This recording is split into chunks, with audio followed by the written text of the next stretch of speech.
All right. So we're looking at the questions. You've had an opportunity to look at the questions and see some different things from the article. I'm going to try to be quick because I don't want to necessarily use a link. I want to be able to just upload it. What is perpetual? Constant, ongoing. Yeah, constant, ongoing is what he said. Continual. It's always happening. It's perpetual. Paradigm. What did you come up with for paradigm? Like an example of how something is done or a Yeah. model. He says a model, an example of how something is done. Yeah, it's something that we can see and perhaps even draw from it. You know, it's an example. You know, so all right. Now that we know that, the section called "What is Success?" What is the writing technique that she uses? She draws us in. Okay, that answered what is the effect. She asks these questions. Does she mean for us to answer the questions? No. What she's doing is getting us to think, hey, does one of these identify me? So she's trying to get the reader to identify with what she's trying to do. So by asking these rhetorical questions. So that's what 2 is. They're rhetorical questions. It is a literary device. It is, you know, it really is. And we do it all the time too. Like, you know, okay, I was going to use a bad example and just say, how are you doing? Isn't that rhetorical? I mean, we're walking down the hall, we're going anywhere, and we go, how are you doing? Do you really care about how the other person's doing? Some people do. But most people, it's like, it might as well be an expression like, hi. And instead of saying hi, you just say, how you doing? What's up? Right? You hear what's up all the time. It's rhetorical. All right. What is the author's I'm skipping one. Considering the following quotation. Based on what you have read, say whether or not the quote is different or similar, or this quote is different or similar from Oregon's point of view on success, or viewpoint. Be sure to explain why you think so. And here's the quote. Success is about creating benefits for all and enjoying the process. If you focus on this and adopt this definition, success is yours. Kelly Kim. So, is it different or similar? I would say a little bit of both.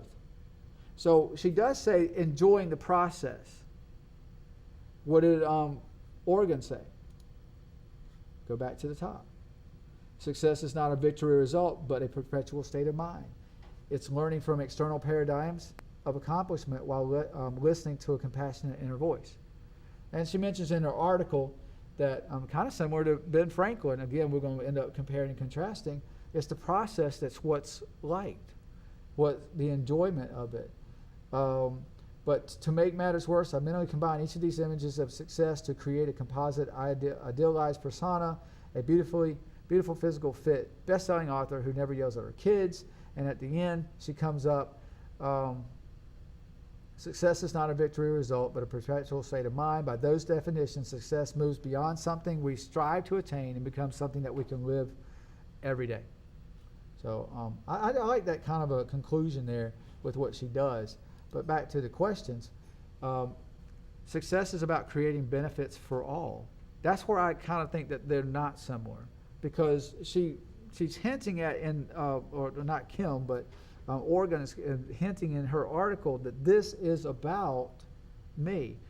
Or success is about what you're thinking. It's an individualized thing. It shouldn't be left up to others to judge the success. She doesn't go that far, but I'm kind of inferring. I'm using that what I've read and what I've discerned about Christine Oregon to note that, hey, maybe this really is a self thing. You can't answer it for someone else. I can't tell you what success is. And I think if you let other people judge what success is for you, you'll always fail. I would think. And maybe not, but I mean, if you let that take over you, then you can never live up to what their expectations are for your success. What is the author's central message or theme? For here it's fairly easy. What she set out to do, define success. her theme is what? Success is a perpetual state of mind. So, in the article, Organ quotes the famous writer Maya Angelou. How does Organ dissect and refute the validity of Angelou's quote? Or does she readily accept that advice and apply it daily to her life and explain how you know? So you'd have to use textual evidence for that. So what do you think? Go back to the quote. I should have copied this and put it on a document I can just highlight. Now I can't remember where it's at.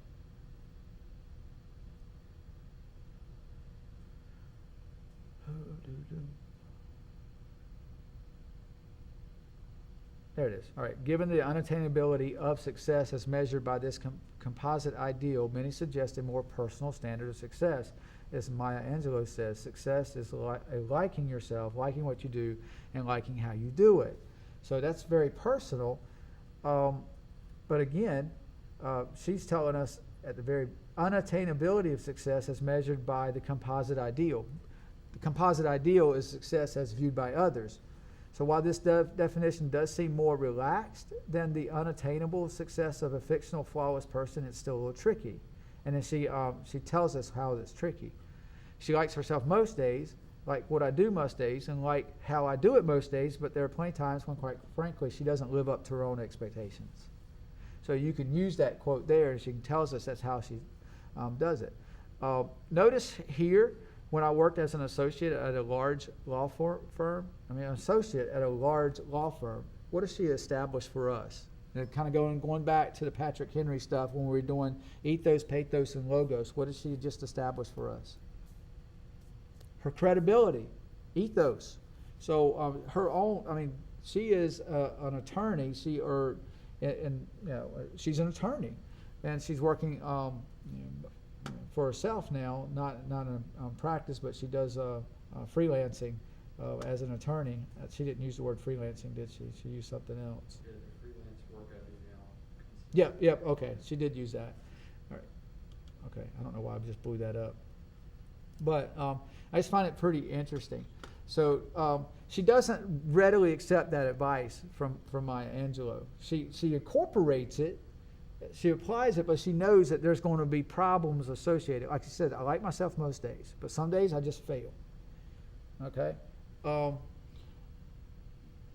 am I at now? Oh, I forgot. Did I skip one? I did. All right. When the author uses, I'm going back to 5. When the author uses a cultural illusion, the modern day Barbie, what is she saying? She's saying the world views people a certain way. What is the purpose of that reference? We do it, don't we? When we say when we say that someone's beautiful, or when we say that, or judge someone by the way they look or whatever, we're not talking about success. We're looking at that Barbie thing. We literally see the Barbie. It's so ingrained in our society now. We have the Dove campaign that is using real people, and they're not the only ones that are doing that anymore. They were the first. They were starting it. They didn't use the beautiful models that you see. And see, I just used that illusion, or not illusion. I used to use that example, beautiful models. Does that mean that the regular people, ordinary people that they are using in that campaign are not beautiful? So we have it, the modern day Barbie, has been ingrained into our system. So, and we cannot live up to that plastic image ever. We can try, we can work hard and work out, but we cannot live up to that image. All right, so I didn't mean to skip all that, so sorry about that. And then consider your own life after rereading the Angelou quote. Do you agree or disagree with the advice Angelou gives about success? Why or why not? I like it. I think it fits, and I think it's well done. Do you think that means that whenever you feel sad, whenever that something really bad happens, that maybe we're not living up to our goals of success? I think I can add something to it. We have to feel bad. We have to have failure in order to have those successes, or even in order to appreciate those successes. We can't grow if we're always successful. Right? Think about that. We can't grow if we're always successful. How do you measure growth if you're always successful? All right. According to the article, what is the difference between intrinsic and extrinsic measures? Internal, external. I mean, that's pretty much it, right? All right. So what does the author say is the error in considering either or both of those when developing your own definition of success?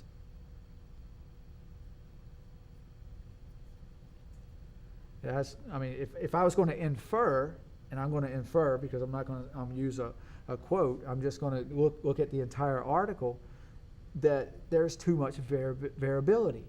There's too many variables in order to make a good definition as far as to myself.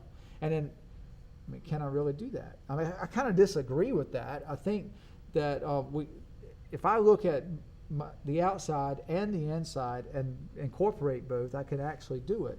But still, the external things, I've got to get past what the world is telling me that is successful: money, looks, and all that stuff. You know, why can't I be successful just the way I am? Does the author of this article prove or disprove Webster's definition of success? My challenge is this, and I'm not going to answer that, but think about this. Webster does not define success. How do I say that? Because normally there's a definitive, this is what it is. All right, if you go to Webster's dictionary and just about look up everything, you have a mental picture of whatever that thing that is that they're defining. There is an absolute definition. Webster's dictionary defines success as a favorable or desired outcome. A favorable or desired outcome. Is that correct? Or is that too vague? Because then you have to ask, well, what will be the favorable or desired outcome? So they kind of step back from being to land at absolute. So this is not an absolute definition. It varies depending on who you are and how you view success. I mean, they got it right, favorable or desired outcome. But it's up to the individual to define that favorable or desired outcome. You know, hey, for some people, walking across the room can be a big success, a huge success. And we do it every day and take it for granted. So, and the last one. If this author only had 13 words like Franklin, how would she define success? So that's just going to be something to think about. There's many words that I can use. Love, family, for instance, could be one. Maybe it's happiness, calmness was one of them, because she talked about yelling about her children, at her children and stuff. So that's, that I'll leave that up to you. But other than that, look at the time. Sorry, bell's going to ring in about 3 minutes. So I appreciate you guys. Hang tight. We're going to do some comparisons on Tuesday between Oregon and Ben Franklin, and we'll compare and contrast because it's very similar to kind of some ideas, even though they're not exactly specific on what they're talking about, or at least they're not specifically together. So anyway, have a great weekend, and I'll see you guys later.